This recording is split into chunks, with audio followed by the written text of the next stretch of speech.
Hello সবাইকে নমস্কার। আজকের ভিডিও থাকছে স্পেশালি স্বর্ণচুরির উপরে। স্বর্ণচুরি আর বালুচুরি যেটাই যার ইচ্ছে হবে সে সেটা নাম দিতেই পারেন।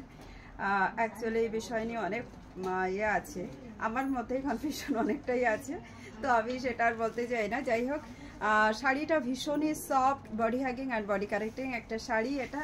This is the soft base Bishnupuri cotton silk जो हम बोलते हैं, B+ बोला जाता है इसको, क्योंकि ये जो साड़ी है ना सेमी कतन के ऊपर बनी हुई है। ठीक है, बिष्णुपुरी सेमी कतन सिल्क।